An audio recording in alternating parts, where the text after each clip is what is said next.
Welcome all for the happy learning in data structures and algorithm. Today we are continuing with our fifth module, which is about graphs and sorting. Under fifth module we are going to discuss the third session, which is about shortest path algorithm. We'll see what is the concept behind the shortest path algorithm, and we'll implement that in the data structures. Okay, we are using in the day-to-day life, we are using this shortest path algorithm. For example, when we want to search, when we are doing any surfing, when we want to search a data will be stored in the database. So we all know that data structure is nothing but structuring and data, ordering and data, or arranging a data in a sequential order to convert and draw data into an useful information. So here everything is concerned with storing the data and retrieving the data.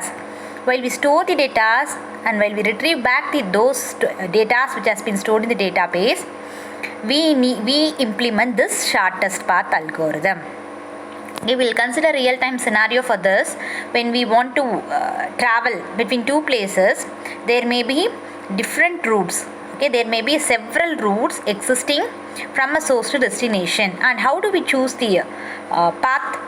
Obviously, we'll be choosing the shortest path. Similarly, even the data which has been stored in the database, there are several paths to traverse and to obtain the data. Among all those paths, we will be considering the path which is having the shortest length. Okay, for that we have a transitive closure rule associated with this shortest path algorithm. Okay, from the source to the destination, we will find all the possible paths, possible routes existing between the source and the destination, and among those several paths we will be choosing which is very closer, which is very shortest, which is having the very shortest distance. Okay, that is given through the transitive closure. Here the Tij, it is nothing but the rows and columns with how it is distance, how it is related to each other from each and every vertices. How do we traverse? How these data are? What is the path between these source and destination? And among several paths, we will be choosing the path which is having the shortest distance. Okay, here we will see the examples for that. See, we have a diagram for the first one. Okay, so here to travel from A to D, what are all the paths we have? We don't have direct path from A to C, A to D. We are supposed to traverse between A to B and B to D.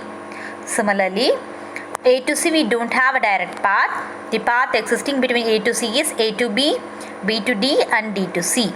Okay, in case suppose we have a direct path from A to C, consider its distance may be 9, and we have the other path A to B, B to D, D to C, where the distance, when you consider the cars, A to B it may be 1, B to D it may be 2, and D to C it is 3. It is 3, 2, 5, 6. So 6 is less than that of the 9. The direct cost of the path from A to C is 9, whereas from A to B, B to D, D to C is 6. Obviously, we will be considering the path which is having the shortest distance. That is, we will be traversing from A to B, B to D, D to C. Even though we have a direct path from A to C, we ignore that and we will be considering the path which is having the shortest distance. For that, we calculate the adjacency matrix. Okay, that is adjacency matrix for this graph has been given A, B, C, D. Row wise and column wise has been intimated. So A to A it is 0, A to B it is 1, and A to C it is 0, and A to D it is 0. So we will be filling the matrix. And the transitive closure, that is, we are finding the shortest path. See, A to B, A to C, what is the path we have? That we, after traversing through, visiting all the vertices, we will be calculating the shortest path. For that we will be using several algorithms, and one algorithm among that is what we are going to see.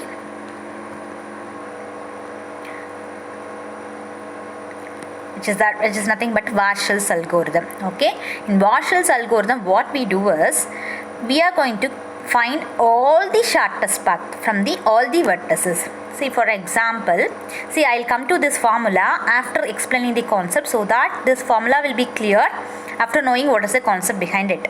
Okay, so this Warshall's algorithm is nothing but the algorithm which is used to find the shortest path.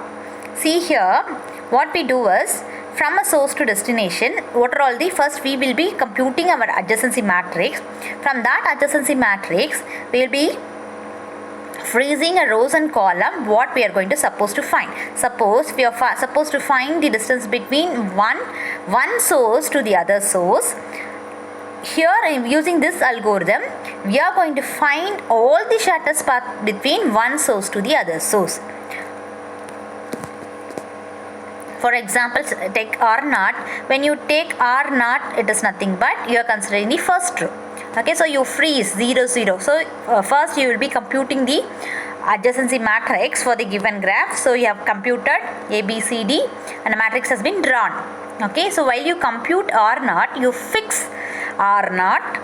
Okay, 0, 0, 0, 1 and 0, 1, 0, 0 or freeze data, and you are going to consider the other vertex. You are going to fill the other vertex. How do we fill the other vertex? By computing the shortest path. Okay, so from R naught, so how I traverse? Okay, initially from A to B it is 1, A to C it is again 0, A to D it is 0. Okay, so I consider all those data, and with the help of the adjacency matrix, I construct the graph, and now R naught is freezed. Now to find the R1, what I do is, I am going to freeze the second row and the second column. So B has been freezed. Now with the obtained R naught, that is the first row, we are going to compute this. Okay, we are going to freeze only the second row and second column. Now the other data we are going to fill. As usual, A to A it will be 0. A to C it is, A to C again we are going through the first root, that is through 0. Okay, the first we are going to freeze the R naught, and you are going to compute R1. Okay, so with R naught we use the form transitive rule by saying that directly you are not traversing, you are traversing from the intermediate node, that is with the 0. Okay, see R2, while you compute R2, you freeze the third row and the third column, and you compute the remaining values. Okay, by the data which has been freezed with R1. Similarly for R3, you will be freezing the rows and columns of R3, and you will be computing with the help of R2. You will be computing with the intermediate nodes. Okay, this is what the concept you have. Now we'll go back to the formula. Okay, Rij, R for the row of Ij, we give the shortest distance, we find the shortest distance by Rij k minus 1. What is k minus 1 here? See, every time when we consider, see for the first one R naught, we are going to compute the adjacency matrix R1. By freezing the value of R naught, we will be calculating R1. That is what it is. It is stated as Rk minus 1. The previous with the previous self, previous row freeze data, we will be computing the shortest path. We will consider an example for that. Okay, now for this adjacency matrix we have drawn. What is R naught? This we freeze this as an R naught value. Next, what we do? Now we are going to get R1 through R naught. So we are going to obtain R1 through R naught. So for this you are going to freeze the 0th row and 0th column, that is the colored row and column are freezed here, and remaining you are going to compute the value by the help of this R naught matrix. Okay, so in the R naught we will be freezing the first rows and first column. Again, now what happens? Directly, while we have a path between A to D, after computing going through R1, now the path we get one more path A to B and B to D. Okay, A to B and D to B. Now we are going to compute the path. What is the distance from D to A? D to A it is 1, and A to B it is 1, and D to A is 1. Obviously D to B is 1. So the shortest path here is all this, or since it is having 1, the shortest path here from A to B and D to A is 1. Now with the help of R1 we will be computing R2. So in R2 we will be freezing the second row and second column. Okay, see here the B row and adjacency. In the adjacency matrix, the row of B and the row of column of B has been freezed, and we are going to compute the remaining matrix with the help of R1 obtained. Okay, now we will be breaking the direct path, and we calculate the path which is having the minimum distance. Similarly, R3, we freeze R3 row wise and column wise, and we compute with the help of R2. So when you compute like that, finally you will be able to compute the shortest distance from each and every node from the vertices.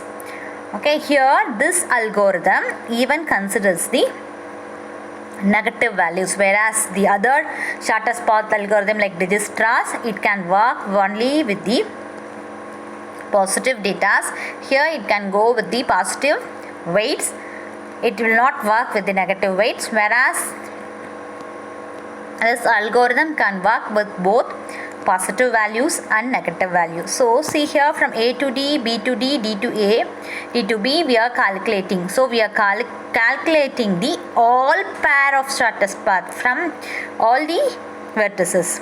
Okay, whereas in Dijistra's, from one source to the other destination we will be calculating. So in that case what happens, here suppose if it is 5 vertices, you are supposed to compute the problem 5 times repeatedly, whereas here all the shortest distance between all the vertices is computed in a single run. That is the main advantage we have in the Warshall's algorithm. What is the concept here? We break that. We follow the concept of modularity. We break the task into a subtask, and by discovering that, we will be able to discover the shortest path, and we will be comparing the path with the already existing path and the new path what has been derived. And if the new path what has been derived has the less weight, that path will be considered as shortest path. Otherwise, if it is the path is greater than that of already existing, so it will going to ignore and it is going to consider the existing path. Okay, then the other transitive closure what we have is here in the R4 we will be freezing the fourth row and fourth column, and with the help of R3 we will be computing, and then finally we will be able to compute all pair shortest path from all sources to vertices. Okay, this is the concept we have in Warshall's algorithm. So where do we implement Warshall's algorithm? In the case when there is an dense graph. Okay, it is applicable for the dense graph where we have limited number of vertices. We can go with Warshall's algorithm, and when there is a data which is having both negative values and positive values, you can go with Warshall's algorithm. Okay, now we will discuss the algorithm. It is algorithm Warshall and array of 1n up to number of data elements what we had. Okay, initially we form the adjacency matrix as R0. So R0 is the adjacency matrix we form initially, and we have 3 matrices. Initially k is equal to 1 up to n. We do this for considering the number of elements we have, and for I and j we do that for the rows and columns we have. Okay, so how do we compute here? Each and every time when we compute, we'll be considering the matrix of the previous element, that is what? Rk of ij. How do we compute that? Rk of ij is equal to Rk minus 1. So it is depending upon the previous, that is if it is 4th, R of 4, then the row of 4, then it is going to consider 3. That is what it is, k minus 1 I and j.